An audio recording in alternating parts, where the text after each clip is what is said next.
آپ کی یہ بات بڑی اچھی طریقے سے سمجھ آ گئی، یعنی کہ ہم نے گاڑی بھی دیکھی تو ایک مقصد تھا تو گاڑی بنائی، ایک مقصد تھا پنکھے کا مقصد ہے تو پھر پنکھا بن گیا، اور ہر چیز بڑا اچھا ایکسپلین کیا۔ لیکن دیکھیں اس کے ساتھ اب ہم یہ دیکھتے ہیں کہ اللہ تعالیٰ نے کہا کہ اس مقصد کو پورا کرنے کے لیے انسان کا وہ ساتھ بھی دیتے ہیں، اس کو ہدایت بھی دیتے ہیں اور اس کو کیپیبلٹیز بھی دیں۔ اور اللہ تعالیٰ نے بالخصوص ایک بات کا ذکر کیا، دیکھیں بچپن سے ہم سنتے آ رہے ہیں اللہ تعالیٰ جو ہے انسان سے 70 ماؤں سے زیادہ محبت کرتے ہیں، ٹھیک ہے۔ لیکن مجھے یہ نہیں سمجھ آئی کہ ایک مقصد بنا لیا ہے، اس مقصد کو پورا کرنے کے لیے اب انسان بھی بنا لیے تو اتنی سخت سزائیں رکھ دی ہیں، اتنی ڈراؤنی سزائیں ہیں، آگ میں جلانا، پتہ نہیں کینچیوں سے کاٹنا، اور اتنی ڈراؤنی ہم سزائیں جو سنتے ہیں، یہ کیسے فٹ آتی ہیں پھر اللہ تعالیٰ کی اتنی انسان سے شدید محبت میں؟ مقصد بھی بنا دیا، اس پہ بندے کو ڈال بھی دیا، اور اب اس کو سزا بھی دے رہے ہیں، اور وہ بھی اتنی سخت سزائیں جو بچوں کو سنا دو تو بچے جو ہے نا ان کو رات کو نیند نہ آئے، بڑوں کو نہیں آتی تو بچوں کو کیسے آئے گی؟ اس کو کیسے ریکنسائل کرتے ہیں آپ؟ کہ سزا سائیکالوجی کے تھرو آپ سمجھنے کی کوشش کیجیے۔ یہ اچھا سوال ہے آپ کا کہ اتنا ڈراتا کیوں ہے دین ہمیں؟ تو سائیکالوجی میں نا سزا کا کانسیپٹ سب سے چھوٹے جرم کے لیے اور سب سے بڑے جرم کے لیے سب سے پہلے تو سزا کا کانسیپٹ سمجھ لیں۔ اللہ تعالیٰ کے خلاف کوئی گناہ نہیں کر سکتا جب تک یہ کانسیپٹ نہیں کلیئر، تب تک ہم مسلمان نہیں۔ اللہ تعالیٰ کو کوئی نقصان نہیں پہنچا سکتا۔ یہ جو سزاؤں کی سختی ہے، کینچیوں سے کٹ رہی ہیں زبانیں اور 100 دفعہ بندہ مر رہا ہے، ٹھیک ہے، یہ کانسیپٹ انسانوں کے اندر انصاف کے لیے ہے۔ اللہ تعالیٰ کو کوئی گولی نہیں چلائے گا کہ اللہ نے گولی کا بدلہ لیا ہم سے۔ اگر ہمیں یہ بات نہیں سمجھ آئی ہوئی تو پھر تو یہ کنفیوژن رہے گی کہ ہم نے اللہ کے خلاف کوئی کام کیا، اللہ نے بدلے لیا۔ اللہ کوئی کسی انسان سے کوئی بدلہ اللہ نہیں لے رہے، اللہ انسانوں کا بدلہ دوسرے انسانوں کو دے رہے ہیں۔ تو شرک کرنے سے اللہ تعالیٰ کو کوئی نقصان نہیں ہوتا، نہ ہی کفر کرنے سے نقصان ہوتا ہے۔ اللہ کو کوئی انسان، پوری کائنات بھی ایک طرف ہو جائے، اللہ کو کیا نقصان پہنچانا ہے؟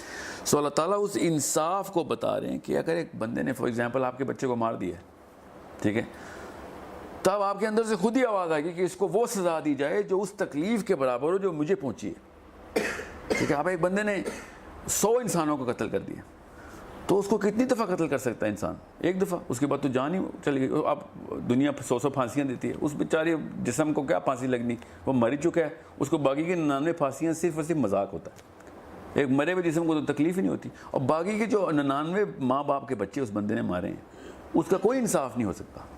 وہ کسی ایک بچے کا انصاف پورا ہوا ہے، سمجھ رہے؟ تو اب اس کو 100 دفعہ اس لیے مارا جا رہا ہے ادھر کہ ان تمام پہلے زندہ کرو گے پھر اس ماں باپ کا بدلہ ملے گا، پھر زندہ کرو پھر اس فلاں ماں باپ کا بدلہ ملے، تاکہ تجھے پتہ چلے کہ ایک امپلیکیشن ہیومن ڈائنامکس کے اندر کتنا بڑا نقصان کر دیتا ہے۔ یہ تو خالی میں قتل کی بات کر رہا ہوں، آپ خود سوچتے ہیں شرک کے اوپر اس کی کیلکولیشن ہی نہیں ہے، ہیومنلی پاسبل ہی نہیں ہے کہ ایک بندہ شرک کر رہا ہو تو پوری کی پوری انسانیت کو کتنا بڑا نقصان دے رہا ہوتا ہو۔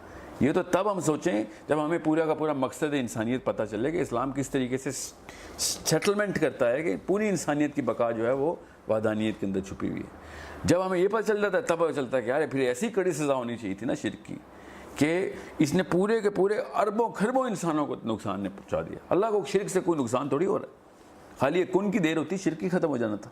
یہ تو اللہ تعالیٰ نے آپسی امتحانات ڈالے ہوئے، انسان کا انسان کے ساتھ تعلق ہے، اس کا سلوشن اسلام ہے۔ اللہ تعالیٰ کے ساتھ انسان کا تعلق تو کافر کا بھی اتنا ہی ہے جتنا کہ مسلمان کا ہے۔ تو جیسے انسان ایک وحدانیت اور پراپر اسلام کی ڈیفینیشنز اور سب سے پہلے اس کی پرپز اور اس کی اینڈ ان مائنڈ رکھ کے ریورس انجینئر کرتا ہے کہ میں لائف کو کس طرح ہو، تو خود ہی پتہ چلتا ہے کہ یار سب سے پہلے تو اپنے بچوں کے لیے سب سے بہترین سولوشن ڈھونڈوں میں۔ اس کو پتہ چلتا ہے کہ میں اگر کچھ بھی غلط کام کروں گا تو اس کی امپلیکیشن بچوں پہ آتی ہے، ہم سب کو پتہ ہے۔ اپنے اپنے گھر کے اندر ہم پکے مومن ہوتے ہیں، پوری مقصد کے تھرو اپنی روزی روٹی کا انتظام کرتے ہیں کہ یار بچے نہ بھوکے ہو جائیں، کوئی ایسا گناہ نہ کریں جو کہ اثر بچوں پہ آ رہا ہو، کوئی ایسی چیز گھر میں نہ آ جائے جس سے بچوں کے ساتھ مسئلے ہوں۔ جب اپنے گھر کے اندر ہم اپلائی کرتے ہیں وہی چیز جب اللہ تعالیٰ 7 ارب لوگوں کے لیے اپلائی کر ہوتے ہیں تو ہمیں مسئلے شروع ہوتے ہیں کہ یار یہ میرے تک تو ٹھیک تھا، میرے بچوں تک، باقیوں کے کیا فرائض مجھے مل رہے ہیں؟ تو باقیوں کے بھی حقوق ہیں آپ کے اوپر، وہ پورے کے پورے آپ کے، نہ صرف باقیوں جو کہ اس وقت زندہ ہیں بلکہ فیوچر کی نسلیں جنہوں نے جتنی بھی آنی ہیں، تمام تر لوگوں کو بہانہ مل جانا ہے کہ اگر آپ نے کسی ایک جگہ کے اوپر بھی کوئی ایسی کسر چھوڑ دی ہے۔ اس لیے یہ سارے کی ساری سزائیں ہیں کہ لوگوں کے آپسی مسائل کے انصاف کے تقاضے پورے ہو رہے ہیں۔ یہ ایک سائیکولوجیکل مسئلہ ہے ہمارا کہ ہم سمجھتے ہیں کہ دوزخ میں اللہ بدلے لے رہا ہوگا، اللہ تعالیٰ کا تو کوئی نقصان ہی نہیں پہنچاتا، بدلے کس بات کے. سو یہ ان لوگوں کی ڈیمانڈ ہونی ہے کہ اس بندے کا نقصان نے ہمارا کیا، اس کا کیا انصاف ہے پھر. سو وہ پھر وہاں پہ انصاف پورا ہو رہا ہوگا. اور ایک فلسفہ ہے پورا جو کہ لمبی تفصیل میں نہیں جاؤں گا. دوزخی اصل میں تسکین جنت ہے.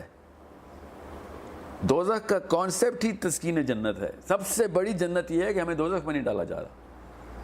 جنت کی باقی کی تمام چیزیں تو بونس ہے، صرف اس لیے کہ میں دوزخ میں نہیں ہوں. یہ سب سے بڑی تسکین ہے. کیا ہے میں نے یہ جو گناہ نہیں کیے اس کا فائدہ دیکھو کیا ہو گیا. وہاں پہ حوریں اور پھل اور یہ سب چیزیں، it's another lifestyle, totally different ball game. The fact کہ جب دوزخیوں کو سزا ملے گی، یہ سب سے پہلی ڈیمانڈ ہونی ہے ان لوگوں کی جن کے خلاف دوزخیوں نے گناہ کیے ہوئے. سو اس کی زبان کاٹی جائے، کیونکہ آپ کو دنیا میں چھوٹا سا اثر نظر آتا ہے کہ اگر میرے بارے میں کوئی تہمت لگا کے بیٹھا ہوا ہو اور میرے نقصانات پہ نقصانات ہو رہے ہوں کیونکہ کسی نے تہمت لگائی ہوئی تھی، نوکری نہیں مل رہی کیونکہ پیچھے سے کسی نے تہمت لگائی ہوئی تھی، شادی نہیں ہو رہی تہمت لگی. میں ایک چھوٹی سی مثال دے رہا ہوں، چھوٹا سا، تو آپ کو پتہ چلتا ہے کہ اس کی زبان کیوں نہ کاٹی جائے. پھر اس نے پتہ نہیں کتنے دفعہ مجھے نقصان پہنچایا خالی ایک بکواس کر کے کہیں پہ جھوٹ بول کے. سو یہ اس ہیومن ڈائنامکس کے اندر لینئر ایکویشنز مت سالو کریں. It's a multi-dimensional concept of how humans are balanced in the rights and wrongs and the benefit and the loss جو کہ ہو رہا ہوتا ہے کسی ایک ایکشن کی وجہ سے. جب ملٹی ڈیمینشنل کانسیپٹ سمجھ آئے گا ہیومن ڈائیگرام کا، تب پتہ چلے گا یار اتنا نقصان ہو رہتا ہے غیبت کا، ایک چغلی کا، ایک قتل کا. قتل ہے بہت ہی بڑا. اسی سے پتہ چلتا ہے گناہ کبیرہ کیا ہے. وہ میس ایک نیوکلیئر بام کی طرح نقصان پہنچاتا ہے پوری انسانیت کو. وہ پہ پتہ چلتا ہے کہ گناہ کبیرہ کیوں. پھر عام ایسے گناہ جو کہ چھوٹے گناہ ہیں، وہ اس کا مطلب ہوتا ہے اس کا سکوپ ذرا لمیٹڈ ہے، اور وہ پھر وہ تو وضو کرنے میں معاف ہو جاتے. ایک مثال ہے کہ ایک گناہ کی امپلیکیشن کو اوور آل ڈائنامکس میں دیکھیں گے تو پتہ چلے گا کہ یار there is a certain way to settle the score on this because he made so many people suffer. ایک باپ اپنے بچوں کو اگر دین کے اوپر نہیں لے کے آ رہا، اس باپ کی سزا کا اندازہ ہم میتھمیٹکس کے تھرو کر ہی نہیں سکتے، کیونکہ انہوں نے 50-100 سال جتنے بھی عمر گزارنی ہے اور جتنے گناہ کرنے ہیں اس کا ذمہ اصل میں باپ کون ہے. تو they technically can testify in the court of اللہ تعالیٰ کہ اس کی وجہ سے ہوا ہے سارا کچھ. سمجھ رہے؟ سو اسے کہتے ہیں صدقہ جاریہ. اس طرح گناہ جاریہ بھی ہے جس کی پراپر پہاڑوں کے پہاڑ نظر آئیں گے لوگوں کو. یار میں نے ایک گانا ریلیز کیا تھا خالی، اس کے بعد یا اللہ اس کے بعد تو کچھ نہیں کیا. اس گانے کے پیچھے پتہ نہیں کتنی وائرلٹی ملی اس کو، اس کے بعد کتنے ہی وہ ڈانس پارٹیز میں کتنا زنا ہوا، کتنی شراب چلی اس گانے کے سرور میں. وہ سب کی سزا کس طریقے سے مل رہی ہوتی ہے. پھر کیوں نہ پھر آگ کی کینچیاں نکلیں پھر دوزخ میں کہ تو نے اتنے نقصان پہنچائے.